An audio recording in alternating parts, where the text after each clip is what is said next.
جناب بسم اللہ الرحمن الرحیم، آغاز کرتے ہیں۔ آج کی آخری نشست ہے، جو 12 مطالعاتی نشستیں تھیں ان کا جو سلسلہ ہے وہ آج اختتام پذیر ہوتا ہے۔ اور آج ہم نے جو موضوع چنا ہے وہ ہے اردو ادبی اصطلاحات، کیونکہ ہم نے ادب کے 2 حصے پڑھے، ایک شاعری اور ایک نثر، اور اس میں مختلف قسم کی اصطلاحات ہم نے دیکھی استعمال ہوتی ہوئی۔ تو میرا خیال ہے کہ آخری دن ہم ذرا ان جو بیسک ادبی اصطلاحات ہیں اس پہ ذرا گفتگو کر لیں۔ اور اس کے لیے جو ہم نے کتاب چنی ہے، ایک بڑا اوتھینٹک سا ادارہ ہے اردو ادب کے حوالے سے، اس کی کتابیں مستند مانی جاتی، نیشنل بک فاؤنڈیشن اسلام آباد۔ اس کتاب کا عنوان ہے ادبی اصطلاحات، اور اسے پروفیسر انور جمال نے تحریر کی ہے۔ ابھی کہتے ہیں کہ انسان جب زمین پر آیا تو اس کو اپنے خیالات کا اظہار کرنے کے لیے، اپنی بات اگلے انسان تک پہنچانے کے لیے زبان درکار تھی، اور پھر مختلف آوازوں سے بنتے ہوئے حروف تہجی کہہ لیں گے لکھنے کے حوالے سے، اگر بولنے کے حوالے سے کہیں گے تو مختلف جو آوازیں ان سے مل کے ایک صوتی طور پہ ایک لفظ جو ہے اس کا وجود آیا، تو اس کے ساتھ کوئی معنی اٹیچ کیا جاتا تھا۔ اب لفظ خود بذات خود ایک علامت ہے، اب اصطلاح کیا ہے کہ جب اس کے ساتھ کوئی مخصوص کانسیپٹ آپ اس کے ساتھ اٹیچ کر دیں تو وہ اصطلاح بن جاتی ہے۔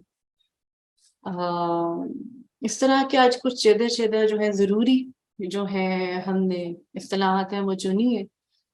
کتاب بھی انشاءاللہ گروپ میں دوبارہ بھی بھیج دی جائے گی، بلکہ پہلے پوسٹ کی جا چکی ہے، وہاں سے آپ باقی اصطلاحات بھی وہاں سے ملاحظہ کر سکتے ہیں۔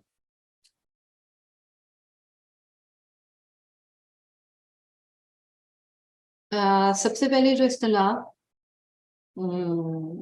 اس کے اوپر ہم بات کریں گے آفاقیت۔ آفاقیت کی اصطلاحات آپ نے اکثر سنی ہوگی کہ یہ موضوع آفاقی موضوع ہے، اور ایک عامیانہ درجے سے بلند اس کے اوپر بات ہوئی ہے۔ تو اس کے بارے میں یہ کہا جاتا ہے کہ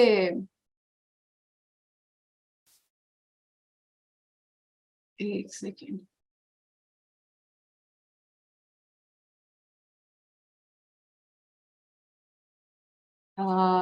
یہ جو اصطلاح ہے آفاقیت، اس کو یونیورسلٹی بھی کہا جاتا ہے انگریزی زبان میں۔ یہ فنون، جملہ فنون کی اصطلاح ہے، یعنی کہ فنون یعنی کہ آرٹس کی ایک ہے، اور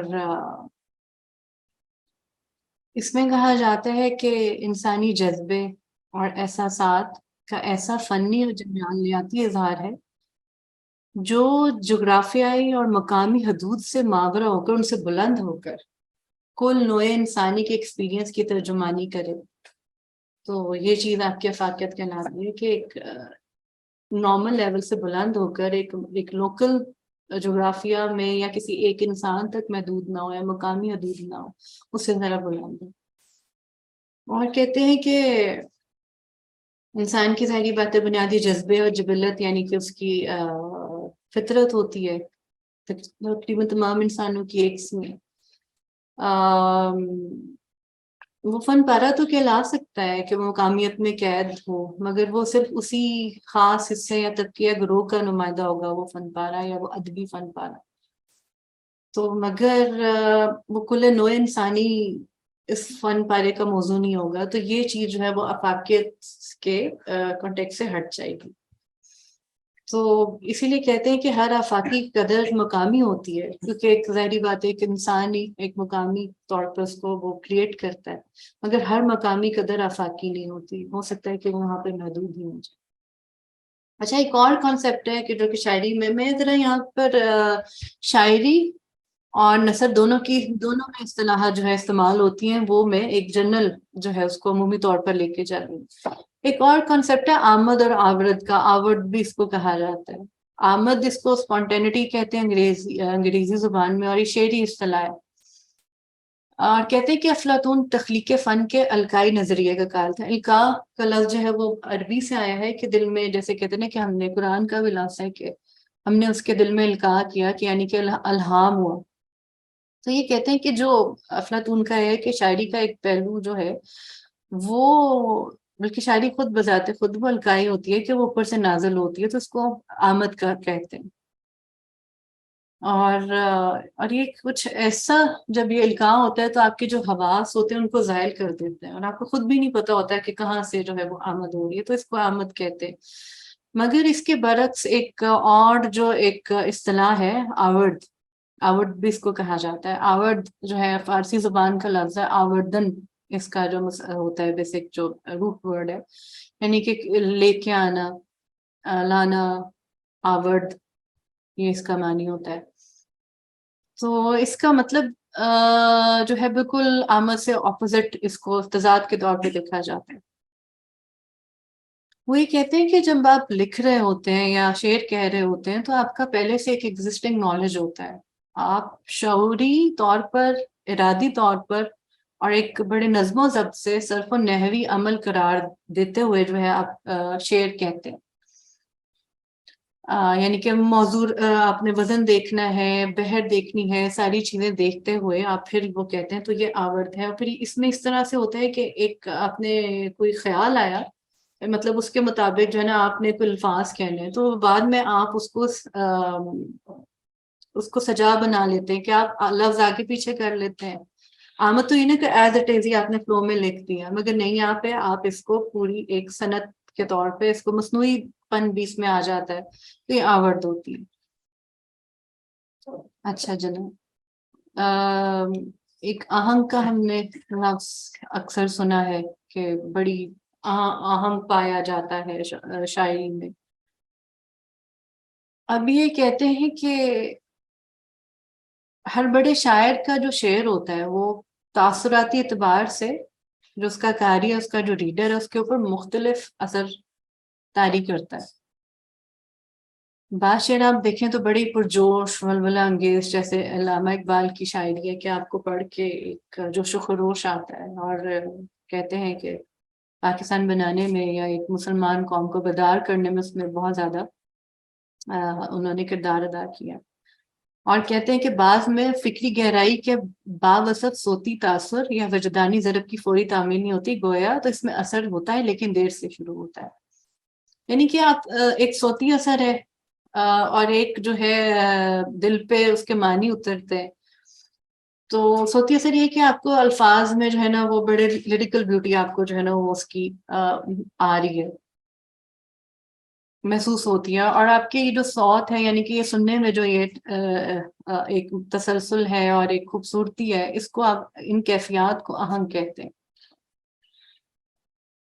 اور کہتے ہیں کہ ہر شاعر کی شخصیت کے مطابق اس کا ایک فنی مزاج ہوتا ہے، کہ اس قسم کا آرٹ کی طرف اس کا رجحان ہے، اور اسی اس کے مزاج کا اثر اس کی شاعری کا آہنگ بھی بناتا ہے.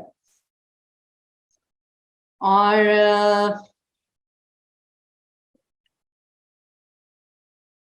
جب الفاظ کا انتخاب، اس کی زمین، بحر، مضمون، بندش، اور یہ ساری چیزیں جو ہیں لوازمات جو شاعری کے ہیں، اس کے مطابق آپ پھر دیکھتے ہیں ان کو جانچتے ہوئے کہ اس کا آہنگ کیسا ہے، اس کا کس قسم کا ہے، انداز بیان ہے. اچھا، یہ ایک اور جو ٹرم ہے ابتذال، جس کو عامیانہ پن کہتے ہیں، ستی پن بھی کہتے ہیں. یہ اکثر جو ہے احمد جاوید صاحب یہ جو ہے اصطلاح استعمال کرتے ہوئے آپ کو سنا ہوگا آپ نے. اب جب کلام میں غیر مہذب اور بازاری الفاظ کا لانا اور اس میں شائستگی کا عنصر جو ہے وہ مد نظر نہ رکھا جائے، تو ایسا کلام کی جو خصوصیت ہے اس کو ابتذال کہا جاتا ہے. اور کہتے ہیں کہ یہ اس کو نقص مانا جاتا ہے کلام کی خصوصیت میں. یہ کوئی اتنا پسندیدہ نہیں ہے کہ سطحی پن، عامیانہ پن یعنی کہ عام سے نکلا ہے لفظ. اور اس سے سامعین کو ذہن میں احساس رکاکت یا تنفر پیدا ہو، یا ایک بس ذہنی اور اس کے ذہن میں محسوس ہو یا اس کی ذوق سلیم یا اس کی شستہ مزاج کے مخالف ہو، تو یہ چیزیں اس طرح کے لائی جاتی ہیں۔ ابلاغ کا ایک لفظ آپ لوگوں نے اکثر سنا ہوگا، جو ابلاغ کا مطلب ہوتا ہے ترسیل معنی، کہ یعنی کہ شاعر یا ادیب کے ذہن میں جو امیج بنتا ہے یا جو اس کے خیال آتے ہیں وہ ایز اٹ از وہ اپنے قاری یا اپنے پڑھنے والے یا سننے والے کے دماغ میں بھی ایگزیکٹ تو نہیں مگر اس کے قریب قریب اس کا معنی ترسیل کرے کہ اس کے ذہن میں بھی تقریباً ویسی امیجری قائم ہو جائے، تو وہ کہتے ہیں کہ کامیاب ترین ابلاغ ہے ترسیل معنی۔ اور کہتے ہیں کہ جو قاری ہے اس کو پڑھنے والا یا سننے والا جو ہے سامع، وہ ان الفاظ کو پڑھ کے اس کی جو فیلنگز ہے اس کو محسوس کرے، تو یہ ترسیل معنی اس کو کہا جاتا ہے کہ اور شاعر کی آواز دنیائے انسانیت میں ایک ارتعاش پیدا کرتی ہے۔ اور شیکسپیئر اس بارے میں کہتے ہیں کہ شاعری کا کمال یہ ہے کہ وہ بے نام اشیاء کو اسم اور بے شکل اشیاء کو جسم عطا کرتا ہے، اور اسی لیے کہتے ہیں کہ اعلیٰ عرفہ جو شاعری ہوتی ہے اس میں یہ خصوصیات یہ بڑے واضح پائے جاتی ہے کہ شاعر کامیاب ہوتا ہے اپنے احساسات اپنے جذبات جو ہے وہ ان میں پیدا کرنے میں۔ میری آواز اب آپ لوگوں تک پہنچ پا رہی ہے؟ ہاں جی بالکل کلیئر آ رہی۔ ایک سیکنڈ، اچھا ایک چیز ایک اور بھی بڑا انٹرسٹنگ ورڈ ہے ابہام، کہ اس شاعری میں ابہام پایا جاتا ہے، اور کہتے ہیں کہ کسی فن پارے میں فنکار اور سامع اور قاری کے درمیان میں تفہیمی اور ذہنی سطح میں تفاوت سے ابہام پیدا ہوتا ہے کہ وہ نہیں اکثر جو ہوتا ہے غالب کی اگر شاعری پڑھیں تو اس میں بڑا ابہام ہوتا ہے کہ یار غالب نے کہا کیا ہے، کہ اب یہ کہتے ہیں کہ اس کی دو صورتیں ہیں، کہ اول یہ کہ جب کسی فن پانے کی تخلیق و ترسیل میں عدم مساوات پیدا ہو جائے تو نتائج معنی کئی پیدا ہوں گے، تو آپ اس کے کئی بھی کتنے سارے معنی جو ہیں وہ تو لیے جا سکتے، تو وہ کئی دفعہ اکثر یہ بات مذاق میں بھی کہا جاتی ہے کہ اس کی ایسی تشریح کی ہے کہ شاعر کو بھی معنی معلوم نہیں تھے کہ یہ میں نے کہا یہی معنی تھا میرا۔ تو خیر یہ کثیر المعانی جو ہے نا اور اس کی ملٹی ڈائمینشنل جب ڈائمینشن کی جو خصوصیت پیدا ہو جائے تو اس سے ذرا کہتے ہیں کہ ابہام ہے، اور ایک فہم کی ایک نئی اور نسبتاً خوبصورت شکل سامنے آنے کا امکان ہے، تو یہی اکثر کہا جاتا ہے کہ ابہام فن کی یکتائی پیدا کر دیتا ہے، اور کہتے ہیں کہ صنعت ابہام کے بغیر کوئی بھی تخلیقی زبان اپنی شناخت کو برقرار نہیں رکھ سکتی، یعنی کہ ایک خوبصورتی ہے نا کہ آپ کے جو معنی ہے وہ آپ کے الفاظ سے زیادہ بلند ہے، اور وہی ایک بلندگی محسوس ہوتی ہے کہ یہاں الفاظ سے بھی بیونڈ کوئی چیز ہے، کہ جس میں ایک اس کے اوپر بار بار ابھی تک جو ہے نا اتنے سال صدیاں گزرنے کے بعد بھی کچھ شاعری ایسی ہے شعراء کی جیسے غالب ہے یا اکمال ہے کہ ان کے اوپر ابھی تک یہ بحث جاری ہے کہ ان کا یہ مطلب ہے یہ مطلب ہے۔ اور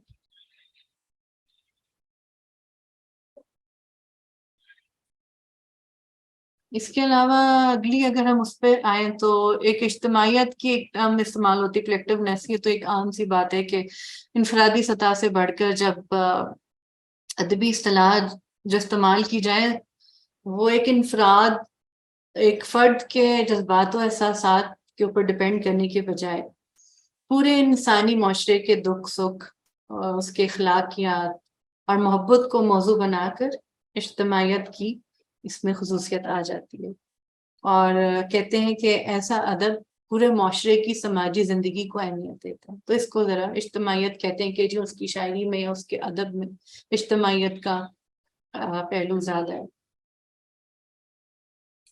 اچھا ادب لٹریچر کی جو اصطلاح ہے اس کے جو انہوں نے نیچے جو معنی دیے ہوئے کہ اس سے مراد شائستگی بھی لیا جاتا ہے کہ فلانا بڑا ادب والا ہے، لحاظ، تمیز، تہذیب، علم زبان، یہ سارے جو ہے یہ ادب کا ایک لفظ ہے، یہ سارا ان چیزوں کو ڈینوٹ کرتا ہے۔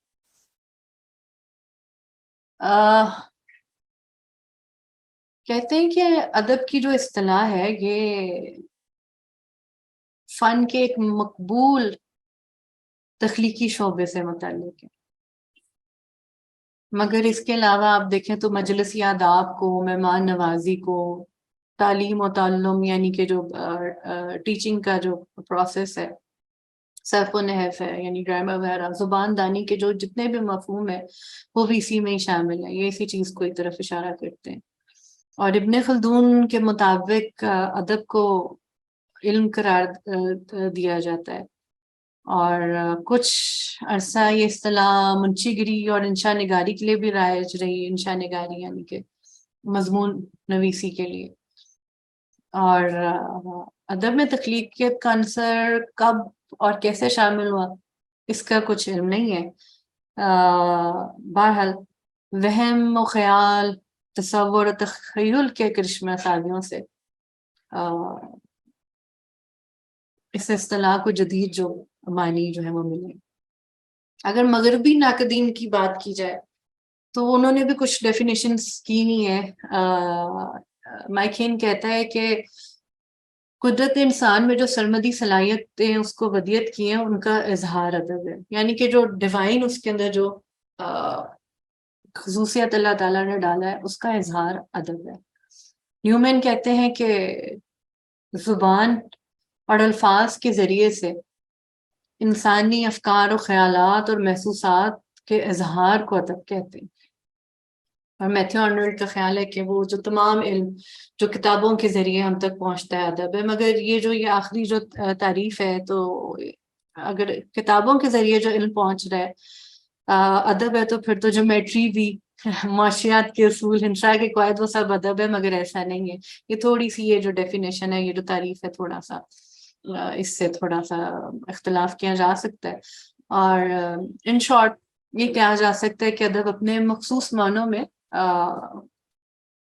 اس کے اندر تخلیقی پہلو ہوں اور اس کے ذریعے، تخلیق کے ذریعے اظہار کیا جائے، اور جو اس کے اظہار کے بعد جو شیپ لے، وہ ناول بھی ہو سکتا ہے، ڈرامہ بھی ہو سکتا ہے، شاعری بھی ہو سکتا ہے، افسانہ بھی ہو سکتا ہے، انشائیہ ہو سکتا ہے، داستان بھی ہو سکتی ہے، بہت ساری چیزیں ہیں جو ہم نے پڑھ چکے ہیں۔ جی آپ کچھ کہنا چاہ رہی ہیں؟ ہاں جی، میں یہ کہنا چاہ رہی ہوں کہ کتابوں کے ساتھ ساتھ ہمارا رویہ بھی تو ادب میں آتا ہے نا، ہمارے رویے کی بھی تو ایک تربیت ہے اس کے ساتھ۔ ادب صرف کتاب سے تو نہیں لیا جاتا، کتاب سے لے کے رویے میں داخل بھی کیا جاتا ہے، صرف لکھنے کے حوالے سے تو نہیں ہے۔ ہمارا خیال بھی اگر سلجھا ہوا ہے تو وہ بھی ادب کے دائرے میں ہی آئے گا،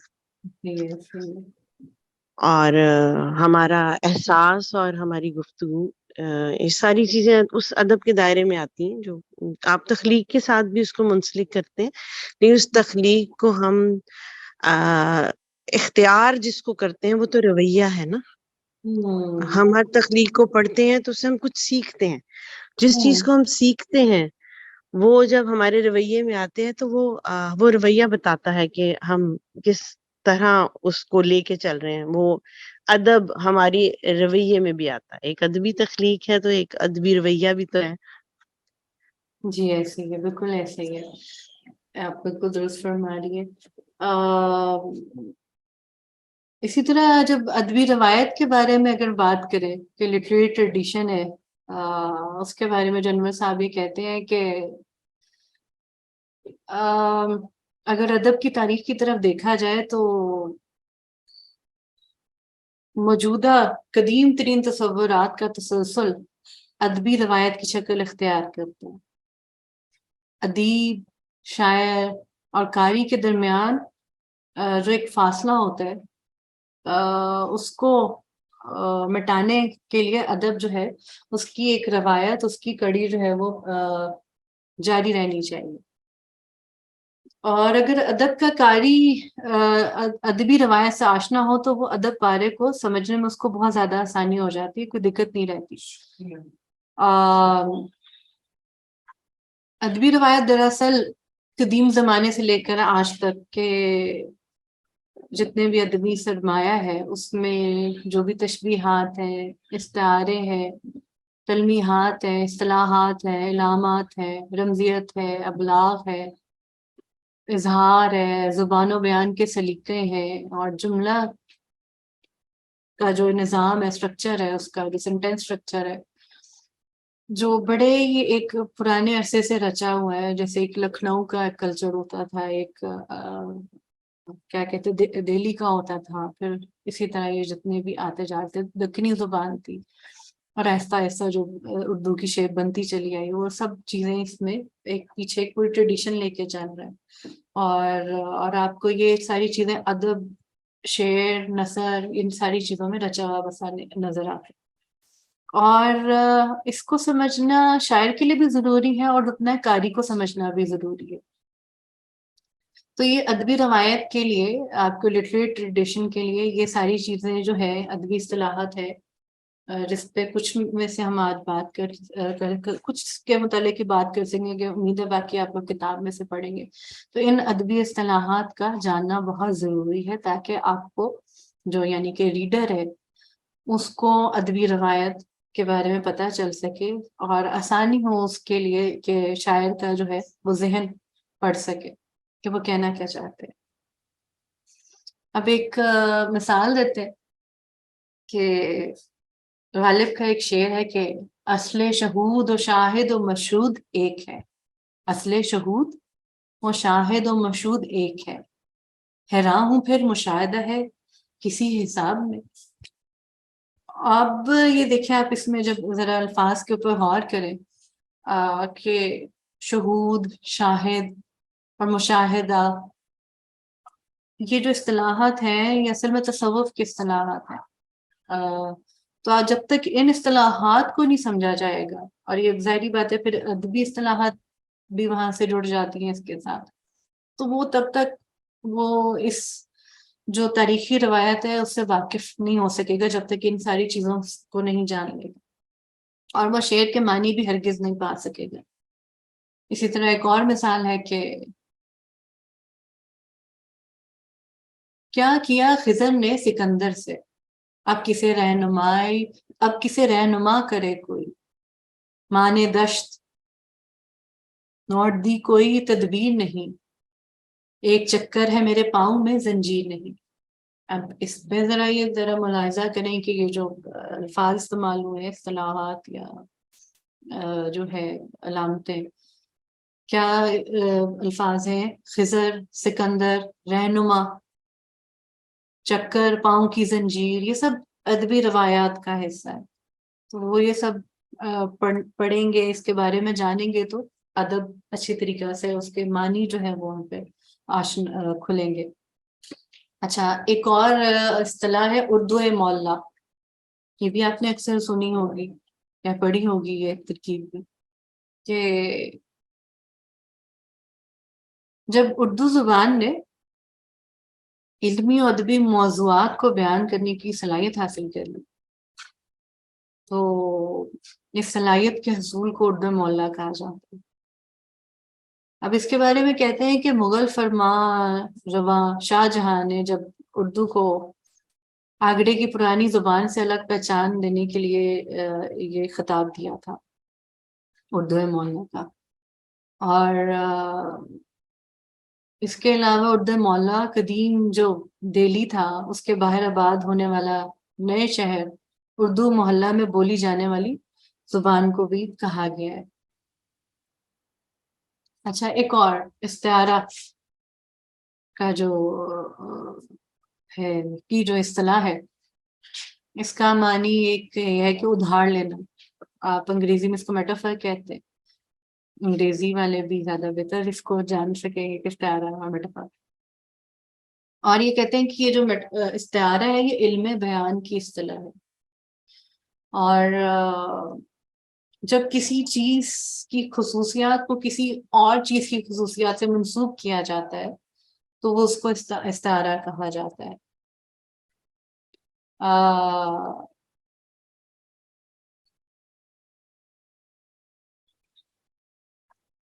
اس کی ایک اگر لیں ہم مثال کہ جیسے ایک شعر ہے کہ ایک روشن دماغ تھا نہ رہا، شہر میں ایک چراغ تھا نہ رہا. اب ذرا یہ شعر ملاحظہ ہو تو یہاں پہ جو چراغ اور روشن دماغ یہ کسی آدمی کے لیے استعارہ استعمال کیا گیا. اور یعنی کہ اس کو کیا سمجھ آ رہا ہے آپ کا اگر چراغ اور روشن دماغ تو کیا مطلب ہے اس سے؟ یعنی کہ روشنی ہے نا، ایک بصیرت. ہوں آپ اس کو چراغ سے تشبیہ دیں گے کہ جہاں اندھیرا ہے، جہالت ہے، وہاں علم ہے، جو شعور ہے، جو ادراک ہے، وہ چراغ کی مانند تھا. اور وہ روشن دماغ جو ہے وہ ایک ان سے مستعار لیا گیا ہے چراغ سے. جی ایسے ہی بیسیکلی علم ہے روشنی نا. یہ ایک دماغ یعنی کہ عقل کو شاید کہہ رہے ہیں کہ ایک ایسے جیسے اس کی مثال ایک چراغ ہے کی مانند ہے. اور چراغ جب جلتا ہے تو وہی آپ کی والی بات کی روشنی پھیلاتا ہے، اگر بجھ گیا ہے تو پھر ارد گرد بھی جو ہے وہ ساری روشنی جو ہے وہ بجھ جاتی ہے، اندھیرا ہو جاتا ہے. اچھا ایک اور چیز بھی ہے کہ اسلوب، کہ فلانی چیز کا یہ اسلوب ہے یا یہ وہ اسلوب ہے. یہ کہتے ہیں کہ فنی جو تجربہ ہوتا ہے، فنی سے مطلب آرٹ، یعنی اس کی فنی اسلوب، یہ آرٹسٹک سٹائل کیا ہے، انداز تشکیل کیا ہے، وضعیت کیا ہے، اس کی کیا وضاحت ہے، اس چیز کو اسلوب کہا جاتا ہے.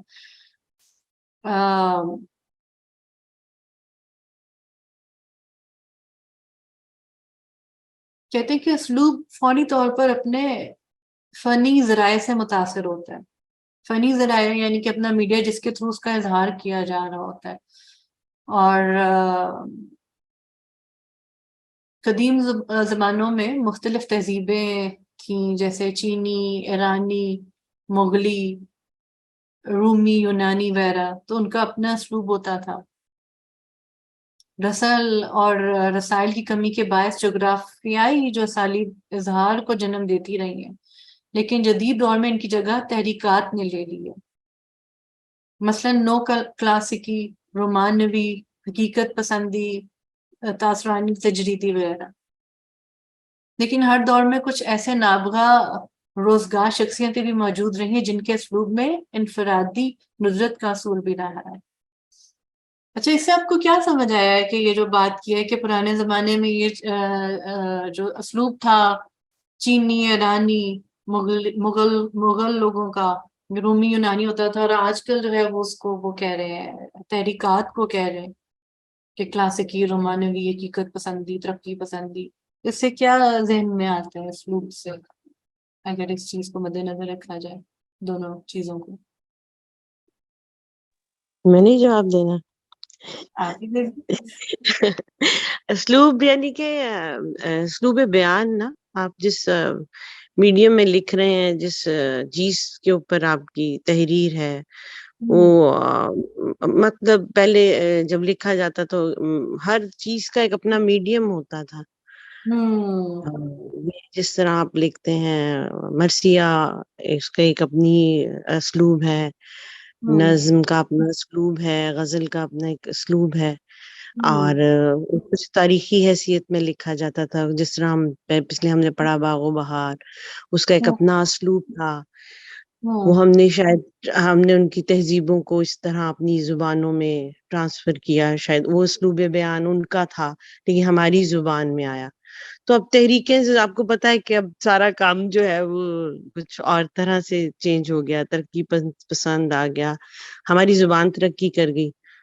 اور ہم اپنی زبان کو جب اس میں ترویج ہو گئی، اس میں اظہار بیان زیادہ ہو گیا، ہمارے پاس ذرائع ابلاغ بھی زیادہ ہو گئے، ہم جدید ہو گئے، تو پھر ہم نے خود سے جن چیزوں کو اختیار کر لیا یا وہ آ گئی، یہ میرا ذاتی خیال ہے، میں نے پڑھا نہیں ہے اس لیے میں اس پہ کوئی یہ نہیں کہہ رہی کہ یہ صرف میں اپنا خیال بیان کر رہی ہوں، کیونکہ حقیقت تو کچھ اور ہوگی. میں تو آپ کو وہ بتا رہی ہوں جو میں محسوس کر رہی ہوں. تو ترقی پسند تحریکیں آ گئی جہاں انسانوں کو سمجھا گیا کہ ایسے کرنا چاہیے. پابندیاں کسی دور میں بھی پسند نہیں ہوتی. کچھ لکھنے کے حوالے سے آزاد نظم آ گئی، جی جس طرح کہ رائٹنگ میں لوگوں نے لکھنے کے حوالے سے بھی ترقی پسند تحریک آئی، اور لکھتے ہوئے تحریکیں بن گئیں. آزادی کی تحریک پہ لکھا گیا، تبدیلی کی لہریں چلی. اس طرح کی چیزیں جو ہیں وہ زبان کی ترقی کے ساتھ میرا خیال ہے یہ تبدیلیاں آ رہی ہیں. پہلے اور پیٹرن تھے، اب کچھ اور. آگے جو حقیقت ہے وہ آپ کتاب سے پڑھ کے بتا دیں. جیسے پہلے ایرانیوں کا سٹائل ہوتا تھا، عربیوں کا سٹائل ہوتا تھا، پھر اب یہ ان کا ترقی پسند والوں کا سٹائل آیا. اچھا اگلی اس کی طرف چلتے ہیں، اصطلاح کی طرف. بہت شکریہ سیمی صاحبہ. اچھا اگلی جو اصطلاح ہے وہ اعجاز ہے. الف، یہ دو نقطوں والی، جیم الف اور زے. اس کا مطلب ہوتا ہے کسی چیز کو مختصر کرنا. جب کسی موضوع کو ہم کم سے کم ممکنہ حرفوں میں جب ادا کرتے ہیں تو اس کو اعجاز کہتے ہیں. اور یعنی کہ اسی لیے تو کہتے ہیں نا کہ گویا کم سے کم لفظوں میں بڑی سی بات بیان کرنا، تو یہ کہتے ہیں نا کہ یہ اس کا اعجاز کلام ہے. الف یہ، اس طرح جیم الف سے، کہ مختصر الفاظ میں، کم سے کم الفاظ میں بہت بڑی بات کہہ دینا. تو یہ اس کو بڑی حسن کلام کی ایک بہت بڑی خصوصیت سمجھا جاتا ہے کہ یہ جی جناب دیکھیے ان کا حسن کلام دیکھیے، اعجاز کا آپ عنصر دیکھیے. تو یہ اکثر جو ہے اس کی بھی بارے میں بات کی جاتی ہے. اور اس کے دوسرے معنی اختصار سے بھی تو لیے جائیں گے نا. ایسی ہے. اور ایک اور یہ ایمائیت بھی ہے کہ اس میں کہتے ہیں کہ اشارہ نمائی کہتے ہیں، کنایا کا بھی لفظ اس کے لیے استعمال کیا گیا اس اصطلاح کے لیے. یعنی کہ کسی چیز کو سجیسٹ کرنا، کہ واقعات جو ہو رہے ہوتے ہیں ان کے اوپر محض فکری اشارے دے کر آگے بڑھ جانا ایمائیت ہے. یعنی کہ سجیسٹ کر دیتے ہیں کہ اس سے یہ ہے اور یہ ہے. اور یہ جو اشارے، یہ سجیشنز ہیں، یہ جو حمایت ہے، وہ اس قدر کہتے ہیں تخلیقی اور ان شعلہ پرداز ہوتے ہیں کہ تربیت یافتہ جو ذہن ہوتے ہیں نا، ان کا کہتے ہیں کہ ایک مثال دے کے ان کا خرمن خیال بھڑک اٹھتا ہے، کہ یعنی ان کے جیسے یکدم جو ہے نا روشن ہو جاتا ہے کہ وہ ہلکے ہلکے اشارے بھی جو ہے نا ان کی جو، یعنی کہ تربیت یافتہ ذہن جو کہ پہلے ہی آلریڈی جو ان چیزوں کے بارے میں جس چیزوں کے سجیشن دی جا رہی ہے، تو وہ صرف ان کا صرف محض ان کو سجیسٹ کرنا ہی، جو پڑھنے والا ہے جو کہ آلریڈی ان سے واقف ہے، وہ اس کے اوپر ایک عجیب معنی کھلتا ہے، اور اس کے ذہن میں ایک ایسے مثال دی کہ جیسے ذہن جو ہے یکدم شعلے کی طرح بھڑک اٹھتا ہے. اور کہتے ہیں کہ یہ جو حمایت ہے، یہ جو سجیشن ہے یا کنایا ہے، اشارہ نمائی ہے یا کنایا ہے، دنیا کی عظیم شاعری کی نا یہ بہت ہی خاص خصوصیت جو ہے اس میں یہ پائی جاتی ہے. اور جتنی بھی مقبول ترین شاعری ہے اس میں یہ آپ کو یہ بہت زیادہ نظر آئے گی. اچھا جی، اگلے پہ چلتے ہیں. بحر تو ہم نے پڑھ لیا تھا پہلے. اچھا اب بزلہ، یہ کیا چیز ہے؟ یہ ایک اس کا مطلب ہے بزلہ سنجیب کا لفظ بھی آپ نے سنا ہو کہ مزاح کا عنصر پیدا کرنا، یعنی کہ شگفتہ بیانی کے ساتھ جو ہے ایک کسی چیز کو بیان کرنا، اور بڑے ہی لطیف طریقے سے. اس میں طنز کے تیج کہتے ہیں کہ نشتریت یعنی چبھونے کی بجائے آپ بڑے ذہین طریقے سے، بڑی بڑکی رو اور بڑے ہی سٹل طریقے سے جو ہے نا آپ بات کہہ جائیں، اس میں مذاق کر دیں، مگر اس کا مقصد کسی کو طنز نہ کرنا. تو اس کو یہ بزلہ سنجیبی کہا جاتا ہے، کہ وٹی جس میں ہم کہتے ہیں کہ وٹ کا جو ہے پہلو نمایاں. اور یہ کہتے ہیں کہ جتنی بھی ترقی یافتہ قومیں ہیں یا ترقی یافتہ جو ذہن ہے، ایک بالیدہ ذہن ہے اور ہائی آئی کیو کا جو اگر آپ کہہ لیں، تو وہ اس بڑے ہی باریک سا سٹل وے میں جو ہے سوئفٹلی جو ہے نا یہ بات کہہ جاتے ہیں. اس کی مثال اگر آپ لے لیں، پطرس بخاری ہے، ابن انشا ہے، مشتاق احمد یوسفی ہے، تو وہ وہاں پر ہی آپ کو اکثر، بلکہ ہے ہی ان کے اس میں یہی ساری چیزیں. اچھا، ایک اور ادبی اصطلاح ہے بلاغت. اس کے اگر آپ معنی دیکھیں تو اس کا مطلب ہے پہنچنا، اثر آفرینی. آفرینی پرشین کا لفظ ہے جس کا مطلب ہے کہ پیدا کرنا، اثر پیدا کرنا. اب یہ بلاغت کیا ہے کہ یہ ایک کہتے ہیں کلام کا وہ حسن ہے جو کہ قاری یعنی پڑھنے والے یا سامع کو شاعر، نثار یا خطیب کے ذہن کے قریب کر دیتا ہے. یعنی کہ اس کو فوراً سمجھ آتا ہے کہ اس کے ذہن میں کیا ہے. تو یہ آپ کی جو بلاغت ہے نا، یہ چیز ہوتی ہے کہ وہ اس کے الفاظ سے جو سننے والا ہے یا پڑھنے والا ہے اس کے ذہن کے قریب آ جائے جو الفاظ لکھنے والا ہے یا کہنے والا ہے. کہتے ہیں کہ بلاغت کا جو تعلق ہے اگرچہ مضمون اور اس کے معنی سے ہے، لیکن ہر بلیغ کلام اپنے اندر فصاحت کی لازمی صلاحیت رکھتا ہے. فصاحت کو بھی ہم آگے جا کے دیکھتے ہیں کہ کہا یہ جاتا ہے کہ ابو حلال العسکری کے الفاظ ہیں کہ ایز اٹ از پڑھ دیتی ہوں: بلاغت ہر وہ ذریعہ ہے جس سے ہم اپنے معنی کو خوبصورت انداز میں سامع تک پہنچاتے ہیں اور سامع کے دل میں وہی اثر پیدا کرتے ہیں جیسے کہ ہمارے دل میں ہوتا ہے. اور کہتے ہیں کہ جو بلیغ کلام ہوتا ہے وہ ترسیل معنی کی وہ فطری قوت اپنے اندر رکھتا ہے جس کے بدولت عبارت کا مفہوم و معنی تیزی کے ساتھ سامع کے ذہن تک منتقل ہو جاتا ہے. جناب اچھا، ایک اور آپ نے بھی ایک اور ٹرم بھی سنی ہوگی کہ پیرایا کیا ہے. اس کا بھی بیان سے تعلق ہے، علم البیان سے. پیرایا ہوتا ہے کہ فوری اور اتفاقی انداز اظہار ہے جو کہ موضوع اور طبع خاص کا عکاس ہوتا ہے. اور اگر آپ دیکھیں جائیں، پہلے ہم نے اسلوب کی بات کی تھی، اسٹائل، تو وہ کہہ رہے ہیں کہ یہ تھوڑا اس سے ملتا جلتا بھی ہے، مگر اس میں ایک جو چیز نمایاں ہے کہ یہ فوری اور اتفاقی انداز اظہار ہوتا ہے. اچھا جناب، اب کسی چیز کا تاثر کی اگر میں بات کروں کہ وہ تاثر کیا کہتے ہیں، امپریشن کو کہتے ہیں کہ یہی بیسکلی مقصد ہوتا ہے کسی بھی شاعر کا، نثر نگار کا یا خطیب کا یا جو بھی ہے کہ ایک امپریشن کریٹ کرے، کہ تاثر ڈالے، کہ وہ تخلیق کے جمال، تنقید حیات، توضیح حیات اس کے بعد کے نتائج ہیں. یہ تاثر کسی بھی نوعیت کا ہو سکتا ہے. اب یہ المناک بھی ہو سکتا ہے، جمال آفرین بھی ہو سکتا ہے کہ آپ کے ذہن میں ایک حسن کا یا بیوٹی جو ہے اس کے تاثر جو ہے وہ ابھارے. حیات پرور بھی ہو سکتا ہے، کسی بھی قسم کا ہو سکتا ہے.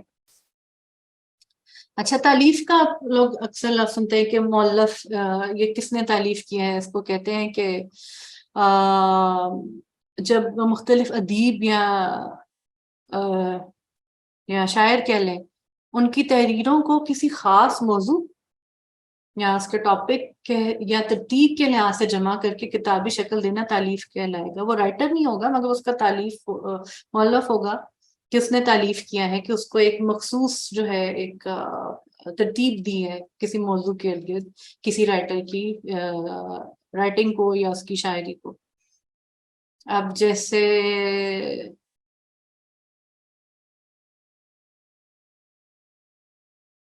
محمد حسین کی جو کتاب ہے نیرنگ خیال، اس کو کسی اور نے تالیف کیا ہے. اور اقبال و حالی کی بانگ درا ہے.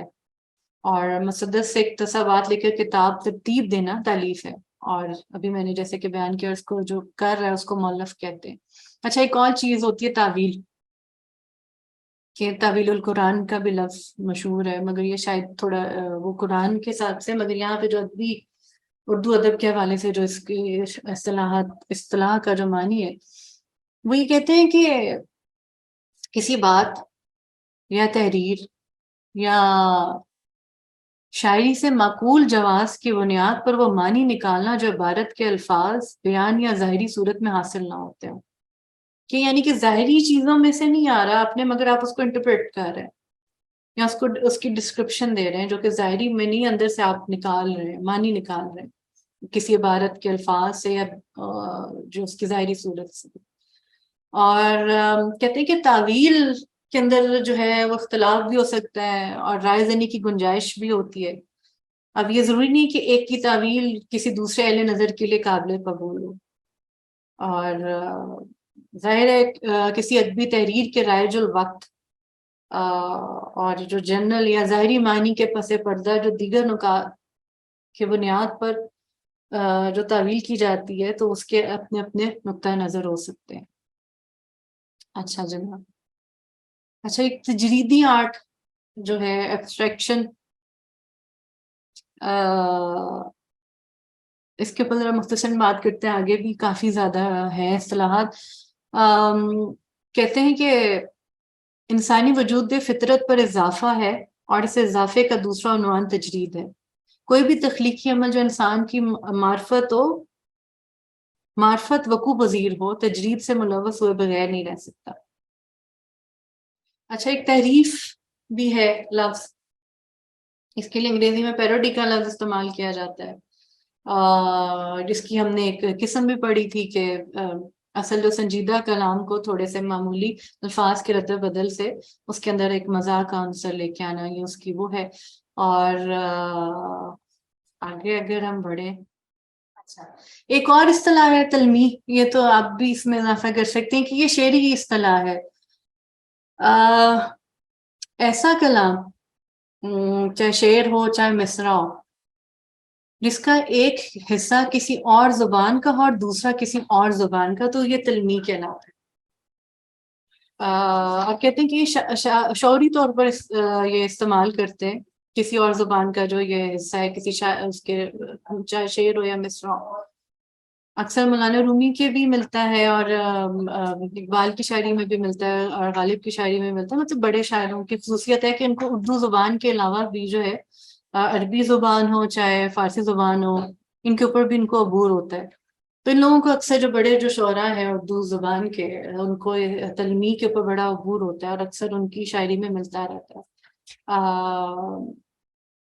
اس کی ایک مثال اگر دیں کہ ذیحال مسکین مکن تغافل ورائے نینا بنائے متیاں، کتاب ہجراں نہ دارہ میں جاؤں نہ لہے کاہے لگائے چھتیاں۔ ذیحال مسکین مکن تغافل کے فارسی میں جو ہے ان کا بڑا شعر ہے، شعر کا ایک پہلا امیر خسرو۔ ذیحال مسکین مکن تغافل کے مسکین کے حال سے جو ہے تغافل نہ کیجیے، ورائے نینا بنائے بتیاں، نینا مت پھیریں، باتیں مت بنائے، کتاب ہجراں نہ دارہ میں جاں لہ کاہے لگائے چھتیاں، کہ ہجر کی تاب نہیں رکھتا ہے جانے جانا کہ وائی ڈونٹ یو ہگ می، اس کا یہ جو مطلب بنتا ہے۔ تلویح ہے اگلی اصطلاح، یہ کہتے ہیں کہ نائے کے خاندان یعنی سجیسٹ کی ہے، سجیشن کا ہم نے دیکھا تھا، اسی کے ایک خاندان کا ایک فرد ہے۔ جیسے کہ کہتے ہیں کہ لازم و ملزوم کے درمیان کئی واسطے ہیں، مثلا ایک مثال دی جاتی ہے کہ زید کے گھر چولہا ٹھنڈا ہے، تو یہ تلویح ہے۔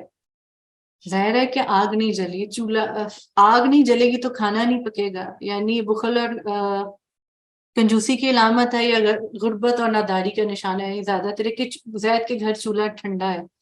اب اس کا یہ تلویح ہے کہ اس کے گھر غربت ہے کہ اتنی استطاعت نہیں ہے کہ چولہا جل سکے تو چولہا ٹھنڈا پڑا ہوا ہے۔ پھر اگلی جو اصطلاح ہے، میں تھوڑا جلدی کر رہی ہوں، میں چاہ رہی کہ کم سے کم وقت میں آخری نشست میں زیادہ سادہ جو ہے ہمارے ہو جائے اصطلاحات۔ تمثیل، اس کے جو معنی اگر آپ لفظی دیکھیں کہ مثال لانا، مطابقت کرنا، نظیر لانا یا تشبیہ دینا، تو یہ ساری چیزیں تمثیل ہے. اور یہ کہتے ہیں بنیادی طور پہ یہ ڈرامے کی جو ہے نا نثر کی جو صنف ہے ڈرامہ، اس کی بنیادی طور پہ یہ زیادہ طور پر استعمال ہوتی ہے اصطلاح تمثیل.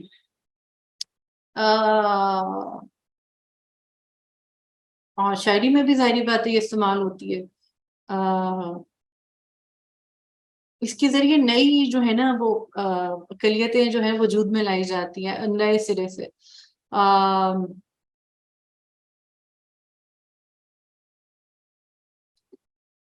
تو اس میں یہی ہے کہ مطابقت دی جاتی ہے، مثال دی جاتی ہے، الگوری بھی اس کو کہا جاتا ہے.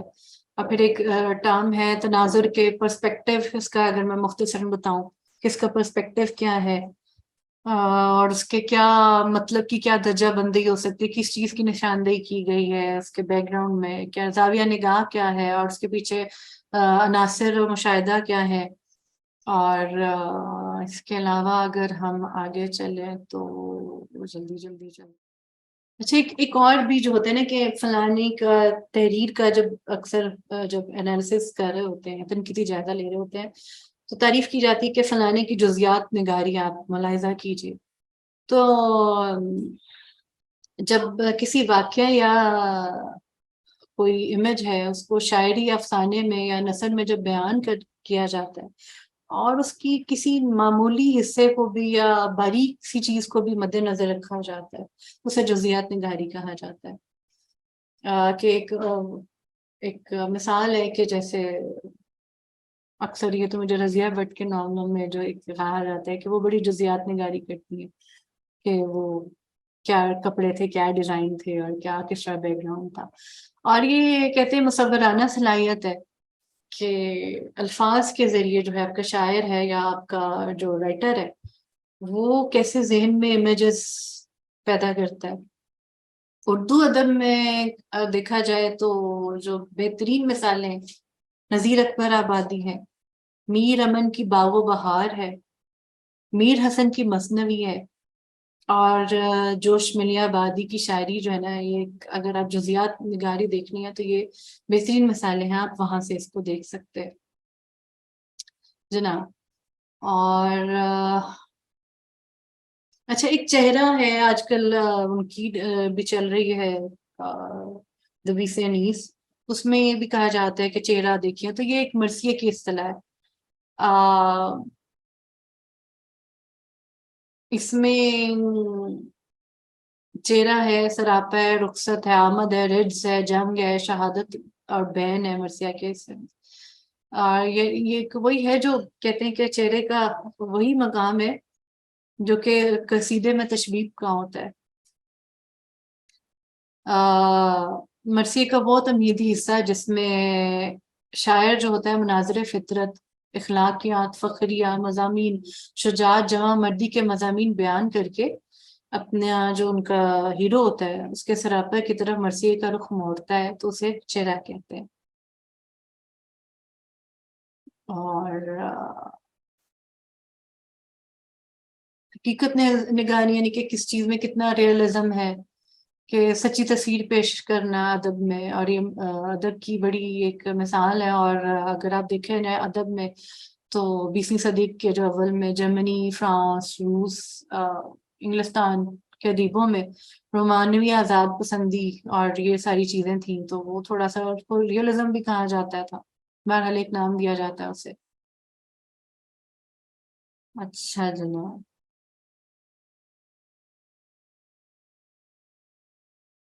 اور میں دیکھ رہی ہوں ایک داستان، تو ہمیں پتہ ہے کہ فکشن اس کو انگریزی میں کہا جاتا ہے.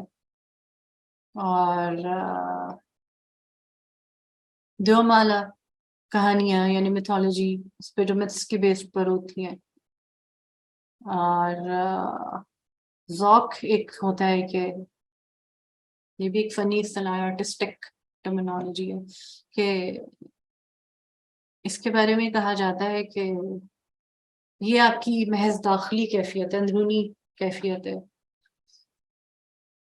کہ انسانی باطن کی ایسی جو کیفیت ہے جو بیوٹی کو فیل کر سکے، جمال کا ادراک کر سکے، اس کو بھی ذوق کہا جاتا ہے. اور کچھ جو کہتے ہیں جیسے ریچرڈز ہے، اس نے کہا کہ یہ ذوق کا داخلی بھی ہے اور خارجی بھی ہے، اور کچھ کہتے ہیں کہ نہیں یہ صرف داخلی ہے، کچھ کہتے ہیں یہ ہے، مگر اس کے بارے میں یہ کہا جاتا ہے۔ اس کو انگریزی میں اس کے لیے ٹیسٹ کا لفظ استعمال کیا جاتا ہے۔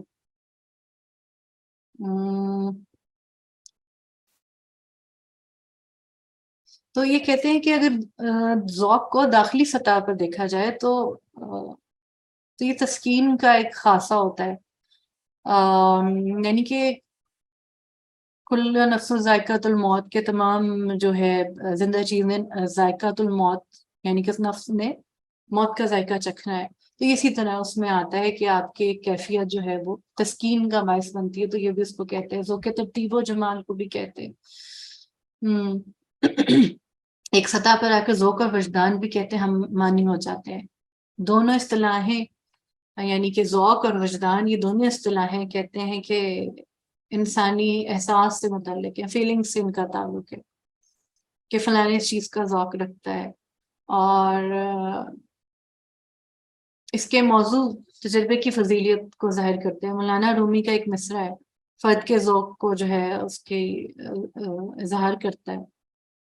تامائے ہر مرغے کے انجیر است، کہ ہر مرغ کا یعنی کہ برڈ کا جو ایک تامہ ہے کہ وہ انجیر نیست، کہ اس کا ہر چیز کا ضروری نہیں کہ انجیر ہی ہر اس کو برڈ کو پسند ہو، مرغ کو کیا کہتے ہیں پرندے کو۔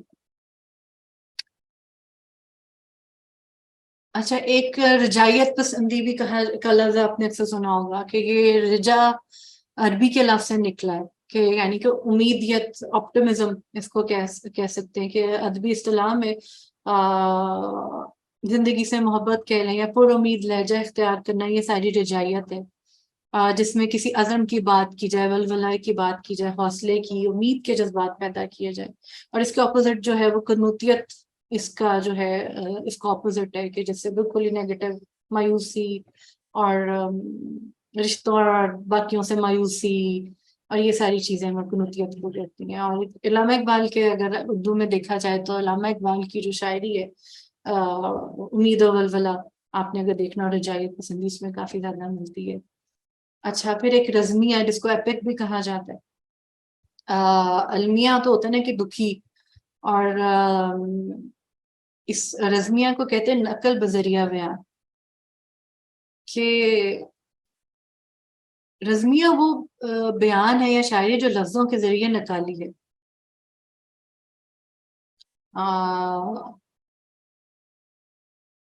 مشرقی اگر ادب میں دیکھیں، رزمیہ اس نظم کو کہتے ہیں جو مسلسل ہوتی ہے، بند کے بعد بند، لمبی چوڑی، اور کسی ہیرو کی جو ہے وہ اس کے عسکری کارنامے، کہ اس نے بیٹل میں یہ لڑا وہ لڑا، اور اس کو بڑا چڑھا کر جوش و خروش سے بیان کیا جاتا ہے، اس کو رزمیہ بھی کہا جاتا ہے۔ اگر مثال دی جائے اس کی تو شاہ نامہ فردوسی ہے، شاہ نامہ اسلام ہے، ان کے بعض حصوں میں جو رزمیہ نظم کی جو کیفیت ہے وہ آپ کو ملتی ہے۔ انگریزی میں دیکھیں تو ہومر کی شاعری میں، ملٹن کی پیراڈائز لاسٹ میں، یہ ساری چیزیں، اور انیس و دبیر کے مرثیے میں آپ کو یہ چیزیں جو ہے رزمیہ نظمیں جو ہے وہ مل جاتی ہیں۔ اچھا جی، رمز کے رمزیہ بات کی، کہ یعنی کہ اس میں کا مطلب ہے کہ شاعر کنایہ میں بھید کی بات کہنا، اور یہ علم بیان کی اصطلاح ہے۔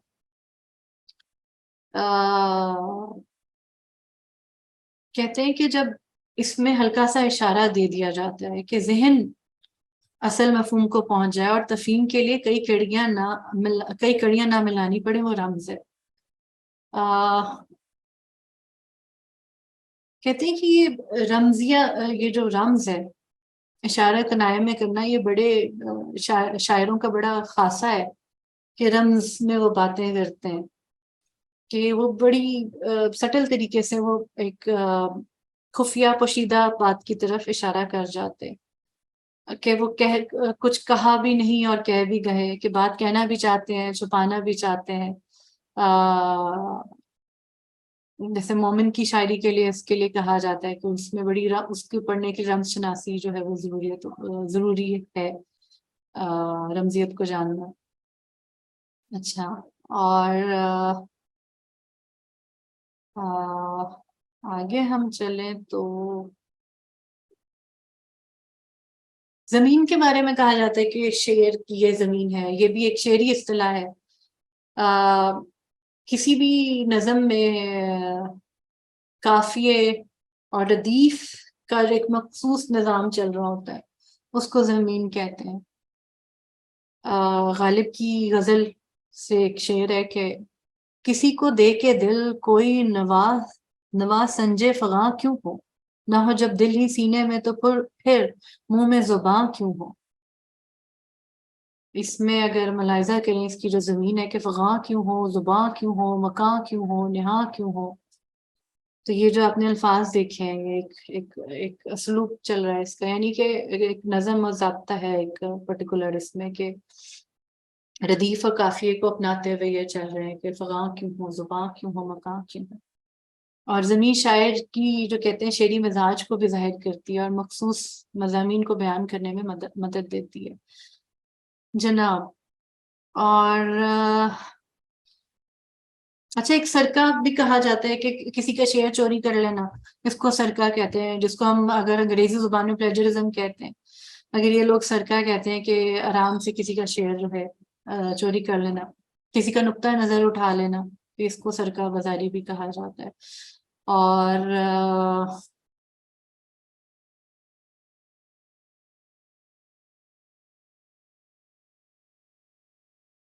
آگے ہمارے پاس ٹائم محل ختم ہو گیا ہے. بس ہم جلدی سے ایک اور بات کر لیں کہ صرف و نحو کی اکثر بات ہوتی ہے. صرف کیا ہوتا ہے کہ یہ لفظوں کی پہچان کا علم ہے، اور یہ گرامر کی اصطلاح ہے کہ الٹ، اس کا مطلب ہوتا ہے صرف الٹ پلٹ کرنا، پھیرنا، گردش میں لانا. لفظوں کی جو پہچان ہوتی ہے اس کا علم ہوتا ہے یہ، اور صیغوں کی شناخت میں مدد دیتا ہے کہ لفظوں کی گردان بھی اسی طرح ہوتی ہے. جو عربی پڑھتے ہیں ان کو یہ پتا ہوگا کہ صرف وغیرہ کہ اس کی گردان ہوتی ہے کہ پاسٹ، پریزنٹ، فیوچر، اور یہ وہ سارے ایک سیغے سے دوسرا سیغہ بھی کیسے بنایا جاتا ہے تاکہ لفظ کو پڑھنا آئے. اور اس علم کے ذریعے سے ہم معلوم کر سکتے ہیں کہ فلاں یعنی کہ عربی لفظ اصل میں کیا تھا اور اس میں کیا تبدیلی، یعنی کہ روٹ ورڈ آپ کو پتہ چل جاتا ہے کہ 3 یوزلی ہوتا ہے 3 لیٹرز پہ، تو اس کے اندر کیا تبدیلی ہوئی اور کیسے تبدیلی ہوئی اور کیسے کی گئی، کہ کیا نئے جو ہے اس کے اندر لیٹر ملائے گئے یا اعراب ملائے گئے تو یہ کیسے نظم بن گیا. جیسے کہ ایک نظم ہے، ایک اس کا روٹ ورڈ ہے، اس سے آپ یہ دیکھیں کتنے سارے معنی بن رہے ہیں اس کی تھوڑی سی معمولی رد و بدل سے. نظم سے انتظام ہے، ناظم ہے، منظوم ہے، تنظیم ہے، منتظم ہے، منظم ہے، منظومات ہے، انتظامات ہے. تو اسی طرح اس کی جو ہے مثال ہے. اور ایک اور چیز جو کہ ضرب المثل، جس کو ہم پروورب کہتے ہیں، کوئی کہاوت ہوتی ہے اس کا بار بار استعمال کیا جائے کہ وہ زبان زد عام ہو جائے، کہ وہ فیمس ہو جائے، تو اس کو ضرب المثل کہا جاتا ہے.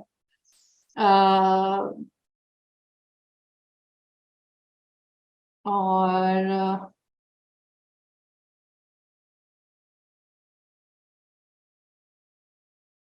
اس کے علاوہ علم بیان، یعنی کہ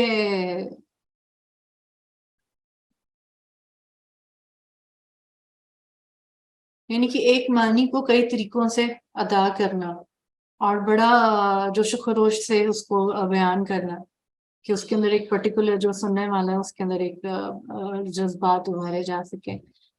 اور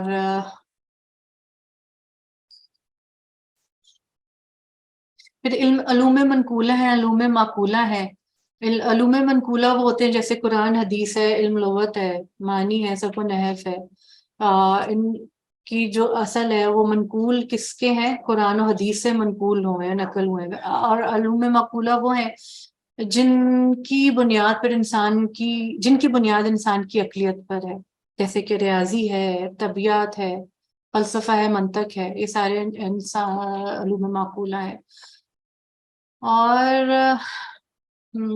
غزل کی تو بات ہو چکی. اس کے علاوہ ہاں اب یہاں پہ ہم نے ابلاغ کی بات کی تھی، فصاحت و بلاغت. اب اس کے جو بلاغت کی بات ہوئی تھی، اب ہم ذرا فصاحت کی بات کریں. اس کا جو لفظی جو انہوں نے کیا ہوا ہے ترجمہ کہ پاکیزگی اور صفائی اس کا ہے، اور یعنی کہ الفاظ کا بر محل استعمال کرنا جو ہے اس کو بھی ایک معنی دیا گیا ہے. کہ کہتے ہیں کہ یہ جو دو اصطلاحات ہوتی ہیں بہت زیادہ کہ کلام میں کہ فصاحت و بلاغت، کہتے ہیں کہ بلاغت میں جو کیفیت ہوتی ہے وہ سبجیکٹو ہوتی ہے، یعنی اس کا واسطہ معنی سے ہوتا ہے، اور فصاحت کی جو کیفیت ہے وہ آبجیکٹو ہوتا ہے، یعنی اس کا تعلق الفاظ سے ہوتا ہے. اگر لفظ، ترکیب، محاورہ روزمرہ کا اگر آپ موقع پر استعمال کریں، بر موقع استعمال کریں، اور حال کو سامنے رکھتے ہوئے جو بات کریں تو وہ فصاحت ہوتی ہے. یعنی کہ ایسا کلام جو اہل زبان کے روزمرہ کے موافق ہو، اور تو یہ ایک چیز جو ہے وہ فصاحت کہلاتی ہے کہ فصیح بات کی ہے اس نے. اور یعنی کہ مناسب اور بے عیب عبارت میں بات کرنا جو ہے وہ فصاحت ہوتی ہے. کہ اور فصاحت کا کہتے ہیں الفاظ کے ساتھ عدل کرنا بھی جو ہے وہ فصاحت ہے. اور یوں ہر بلاغت کی طاقت فصاحت کی وجہ سے ہوتی ہے. بلاغت یعنی کہ ترسیل معنی، اور فصاحت یعنی کہ اس کو بھرپور طریقے سے اس کے اندر عیب بے عیب رکھ کے اس کو بڑے جامع طریقے سے بات کرنا. بہرحال بہت زیادہ آگے جو ہیں وہ ہیں موجود ہے. کتاب جو ہے میں نے آپ کو ارسال کر دی، انشاءاللہ امید ہے کہ آپ لوگ دیکھیں گے. اور اس کے علاوہ ایک اور کتاب بھی انشاءاللہ بھیجوں گی کہ مولوی عبدالحق کی ہے، کہ صرف و نحو کی کتاب ہے. یعنی کہ ہم گرامر کا ایک تو یہ طریقہ ہے نا، گلکرسٹ میں دیکھا ہے کہ اپنے طریقے سے انہوں نے لکھی ہے کہ ٹینسز کے حوالے سے پاسٹ فیوچر اور یہ ساری چیزیں دیکھ کے. پر ایک طریقہ ہے ہمارا صرف و نحو کے طریقے سے دیکھنا، ان کی جملے کی ساخت اور اس طرح، اور عربی اور فارسی کے حوالے کے جو گرامر کے رول لگتے ہیں وہ اپلائی کر کے مولوی عبدالحق نے لکھی ہے. وہ ضرور دیکھیے گا جو انٹرسٹڈ ہیں وہ لوگ. اور اجازت اب چاہتے ہیں تو انشاءاللہ تعالیٰ پھر جو لوگ لاہور میں ہیں ان سے انشاءاللہ 14 نومبر کو غزل محفل غزل میں جو ہے وہ ملاقات ہوگی. اجازت دیجیے. اللہ حافظ.